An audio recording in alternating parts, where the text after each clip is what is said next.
Maiko. Hi. Life brings us on different journeys. Sometimes it's only once, other times we get to experience something again and again. This is one of those times. No matter how many times I've visited, I can't seem to get enough of Tokyo.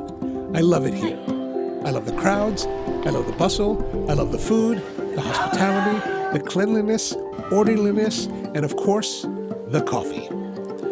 Japan's coffee scene is one of the most unique I've experienced anywhere in the world. There is, of course, the typically hip and hipster specialty coffee cafes that are derived from the third wave movement.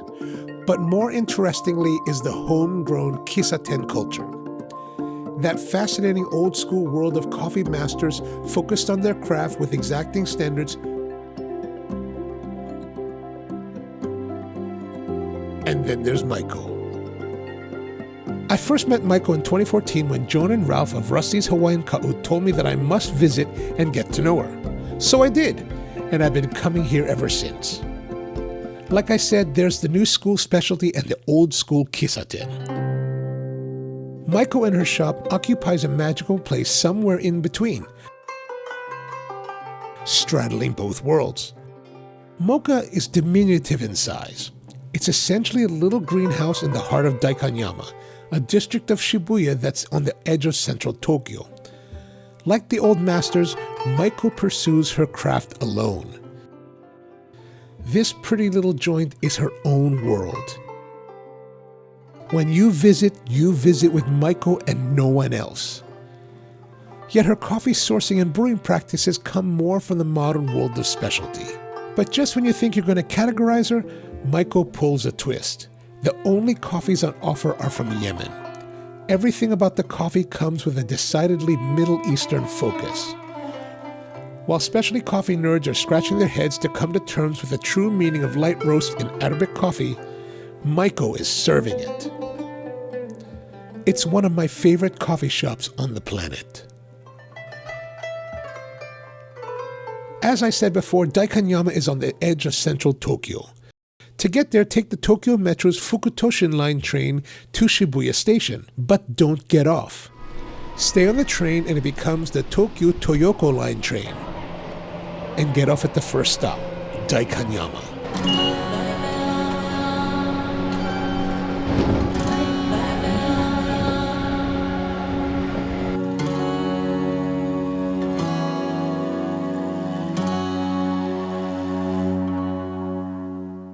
You might be wondering, in a world of kisatens and specialty coffee houses, how does a place focused on Yemeni coffee emerge? For that, we have to go back a few years.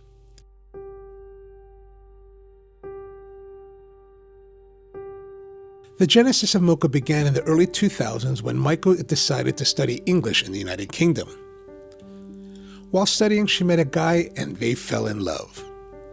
After her studies concluded, she returned to Japan to work in the publication industry as the personal assistant to the editor-in-chiefs of both Harper's Bazaar Japan and Elle Japan. But after 3 years of playing Andy to the Japanese Miranda Priestleys, she got married and returned to Brighton with her husband. A year later, with a sense of adventure for something new, they moved to his hometown of Sana'a in Yemen, where she met wonderful people but found the cultural and social order of Yemeni society to be drastically different than what she was used to, returning to Japan in 2010. Having to come to love Yemeni coffee, Maiko and her husband were unable to find any source for Yemeni coffee in Japan. This set the stage for the birth of Mocha. The shop is named after the coastal town of Mocha in southwestern Yemen. It is unclear how long coffee has been cultivated since its origins in Ethiopia, but it was first noted in the 10th century CE by Persian physician Abu Bakr al-Razi during the Shibuya dynasty some 1,000 years ago. But the actual cultivation of coffee in Yemen during the Ottoman Empire would not be documented for another 200 years. However it happened, once coffee rooted itself in Yemen, it became foundational to Islamic culture, spreading throughout the Arabian Peninsula where it was given the name Gahwa, which was the Arabic word for wine, And since the consumption of wine and alcohol is forbidden in Islam, coffee became known as the wine of Arabia. The story is that the Sufi mystic al-Shadhili promoted coffee because it was the stimulant that allowed him to spend more time in prayer and contemplation. Throughout the next 400 years, the production and distribution of coffee was controlled by the Ottoman Turks. Coffee was only grown in Yemen and exported solely through the port of Mocha. With the popularity of coffee spreading like wildfire throughout Arabia and onward to Europe, the Ottomans sought to contain the production of coffee by requiring exported coffee to be boiled or partially roasted to prevent the seeds from being germinated and grown outside of their control. This was broken by Dutch and English pirates who stole coffee from the Arabs, cultivating coffee in their own colonies and pushing greater distribution and profitability for themselves across the planet. While Yemen was the center of coffee production worldwide through the 1800s, the nation only produces a fraction of what it used to. And while Yemeni coffee is still considered some of the most desirable in the world, over the past 150 years, coffee production in Yemen has seen a sharp decline.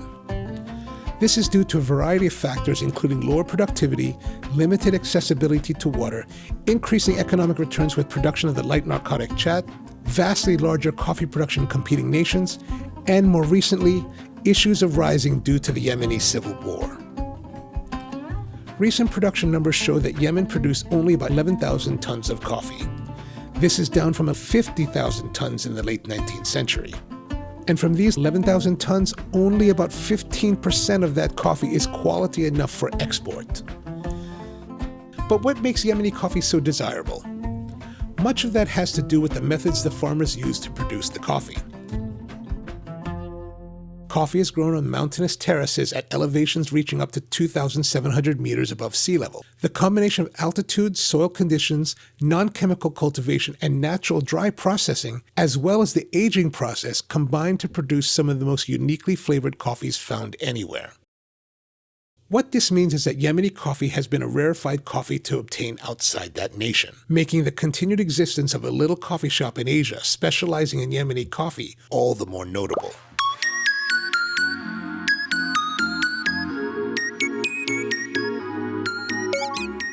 When you arrive at Daikanyama station, look for the north exit. Make a right and cross over the pedestrian bridge. Take the spiral staircase down to the street and head west. It's a short and easy walk, but do use Google Maps to help you get there because Mocha can be easy to miss. I know because I ended up walking by twice on my first visit. Right before you get there, another road shoots off to the left. Access Mocha from either side. Just look for the sign with the Arabic calligraphy that was made for Maiko by the world-renowned Japanese Arabic calligraphy artist Koichi Honda. All right, we're at Mocha here in Daikanyama, and we're here to visit Maiko and see how she's doing. Maiko! Hi, good to see you again. I'm good, thank you. How are you? Yeah, good. Nice. Glad you did. Slide down this way. Pardon me. Sorry.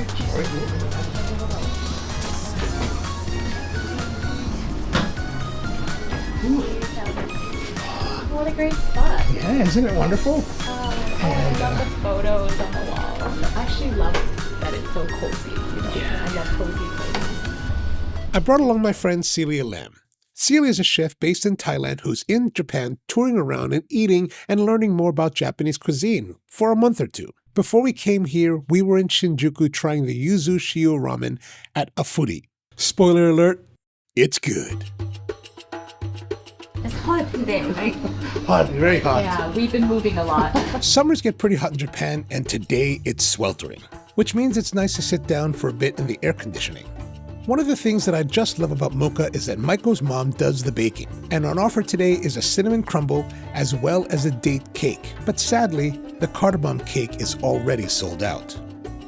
There are 3 Yemeni coffees on offer, the Al-Dim from Bani Ismail, Hajja from the northwestern mountains, and a Harazi from the mountains southwest of Sana'a. So these are coffees, right? These are brewed coffees, Mocha coffees from Yemen. And then there's this thing called Gahwa Arabiya. A lightly roasted coffee. Instead of it being brown, it's like tan. Oh, like a tea, kind of. It's a completely different style of making coffee, but it is the traditional way that they make it in Arabia. I'm actually just to try it. And then there's also other things like Turkish coffee, date cake, cinnamon crumble, cardamom. If you've never had the Gahwa Arabiya, I think it's worth your time to give it a try, as it's the way coffee has been prepared for centuries, and it's typically served in this pot with a long crescent-shaped spouted beak called the della. Are you ready to order? Yeah. Yes. How about the Gahwa? Gahwa Arabiya. Traditional Saudi.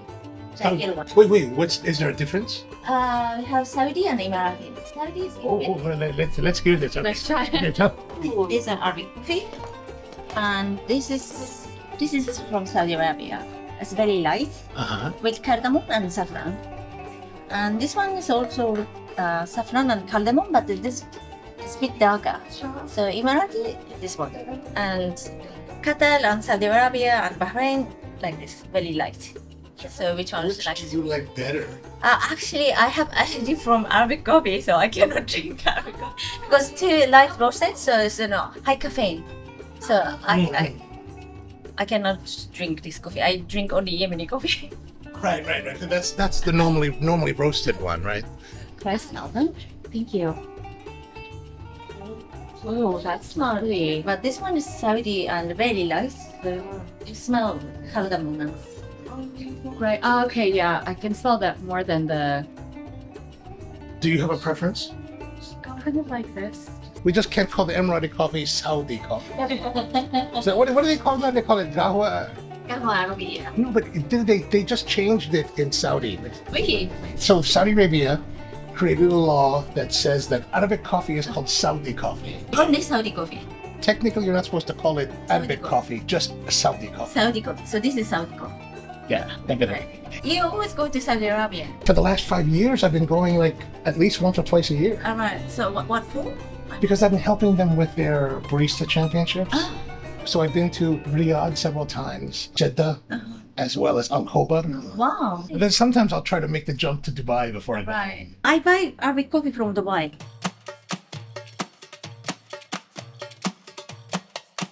$500 maybe for two.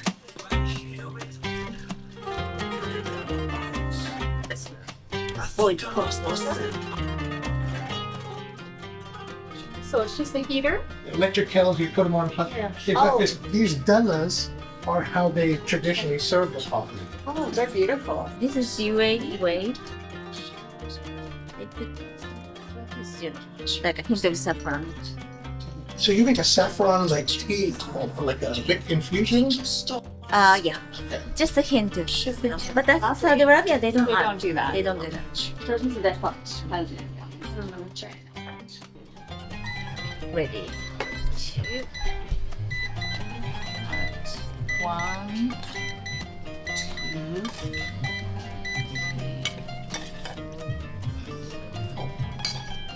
How long will you boil it for? 15 minutes. 15 minutes? 15 minutes. Okay. Freshly dried cardamom. This is from Yemen. Oh, look at that. That's beautiful. Oh. This is very new for me. This everything like the shape and the smell and the grinding. Thank you so much. Enjoy. And then we have two types of dates. There is sukari, which is this one here, this kind of like more paper looking one. And this one is. So I poured only a little bit, right? So in Dubai, in Emirates, when they're pouring the cup, less is better. Yeah, pour that. Not the full one. Not the food. Okay, because they want you to leave. Yeah. Okay, let's say. Okay, so let's say you go to someone's house, or you have people come to your place. You pour just a little bit of the coffee because you want them to stay. Oh. Right. So you'll refill them. You keep filling. Times over. But if you fill it high, it really means you want them to finish and leave. Oh. Eh? Okay. Yeah. You have to shake. Yeah, shake. So If they're serving. If you don't want any more, you're full. Just Just go. It's lovely to have the like on your nose to have the aroma of the spices. Like I think that's really nice. The custom of not pouring too much to keep them just like it's very like hospitable. It's like That's why when I first poured the first one, I was like, oh, I put too much. no. I don't want to send the wrong message. I like that there was the element of something ground fresh. Like that really adds something, especially if you pre-grind it. This has more depth than this typical sour. Because the lighter rose. Yeah, you mentioned the color. This is a little darker. And so people, you said, will eat this like while they're... Most of the travel I do is usually done solo, so it's a nice change of pace to have someone to share an experience with. Celia has a wide range of experience in her own travels, making it easy to enjoy our conversation. She's funny, animated, and extremely knowledgeable about food, from street food to hot cuisine. The coffee itself is quite good. If you've never had a Gahwa Arabiya, I think it's worth your time to seek it out. It's a much lighter roasted coffee than even the lightest roast specialty geisha you've tried. And if this is going to be your first time, you'll find it shockingly light. There's a good balance of light bitterness with floral notes and a light berry character. Natural processed coffees are very popular in the Middle East, so it's almost a given that a proper Gahwa will have these characteristics. There's even a lemony mintness from the cardamom, as well as an earthy sweet fragrance with the saffron.